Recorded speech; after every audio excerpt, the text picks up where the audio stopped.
बिस्मिल्लाहिर्रहमानिर्रहीम। दोस्तों, खाना काबा में अल्लाह ताला का एक ऐसा मुजज़ा हुआ जिसने पूरी दुनिया के मुसलमानों को ला दिया। अल्लाह ताला ने दुनिया वालों को बता दिया कि उसके नज़दीक कौन से लोग खुशकिस्मत हैं, कौन से लोग उसको इंतहाई प्यारे हैं।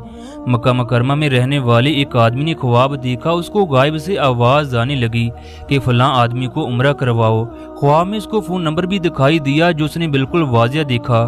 फ़ोन नंबर उस आदमी को अच्छी तरह याद था, मगर उस आदमी ने वहम जाना ख्वाब को नज़रअंदाज कर दिया। 3 दिन मुसलसल एक ही ख्वाब नजर आने के बाद वो मोहल्ले की मस्जिद के इमाम के पास गया।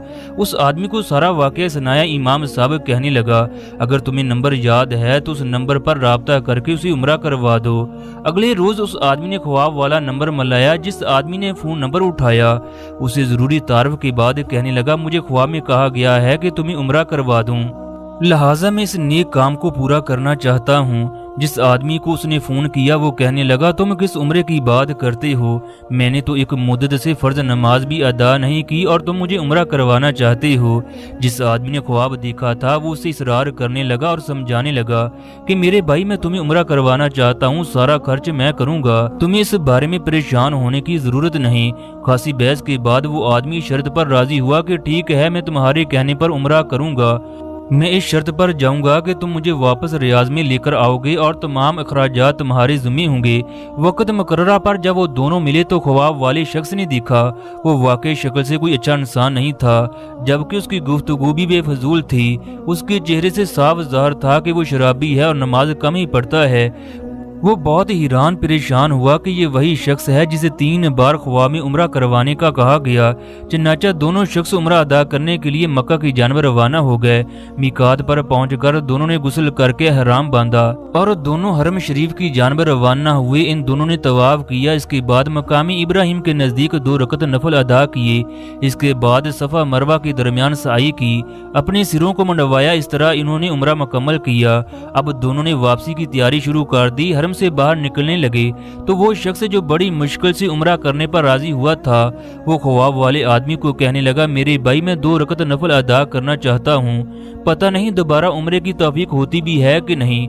उसे क्या एतराज था? उसने कहा, नफल अदा करो और बड़े शौक से अदा करो, ये तो बहुत अच्छी बात है। चन्नाचे उस आदमी ने उसके सामने नफल अदा करना शुरू कर दिए। जब वो आदमी सजदे में गया तो उसका सजदा तवील से तवील होता गया। जब उसने उसको हिलाकर देखा तो उसे पता चला उसके साथी की रूह जिस्म से परवाज कर चुकी है। ख्वाब वाले आदमी को अपने साथी की मौत पर बड़ा रश्क आया। वो सोचने लगा, ये किस कदर अच्छी मौत है, काश ऐसी मौत उसके नसीब में भी होती। ऐसी मौत तो हर किसी को नसीब हो। चन्नाचा उस आदमी को गुस्ल दिया गया, जबकि हर में ही उसकी नमाज जनाजा अदा की गई। उस आदमी की वफात की खबर उसके घर में पहुंचा दी गई।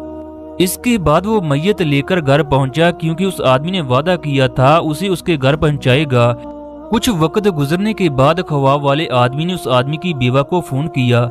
ताज़ियत के बाद वो पूछने लगा, मैं जानना चाहता हूँ तुम्हारे शौहर में ऐसी कौन सी खूबी थी कि अल्लाह ताला ने उसका अंजाम इस कदर आला किया, उसे हरम के अंदर सजदे की हालत में मौत आई। वो बीवी कहने लगी, तुम सही कहते हो, मेरा शौहर कोई अच्छा इंसान नहीं था। उसने एक लंबे अरसे से नमाज रोज़ा भी छोड़ रखा था और शराब का भी आदी था। उसमें कोई खास खूबी न थी, मगर उसकी एक आदत थी। हमारे घर के नज़दीक एक बेवा थी जो कि अपने बच्चों के साथ रहती है। मेरा खामद जब भी बाजार जाता तो उसके बच्चों के लिए भी चीज़ें लेकर आता। उन चीज़ों को घर के दरवाजे पर रखकर कहता है, मैंने चीज़ों को आपके दरवाजे पर रख दिया है, लिहाजा आप इन चीज़ों को उठा लो।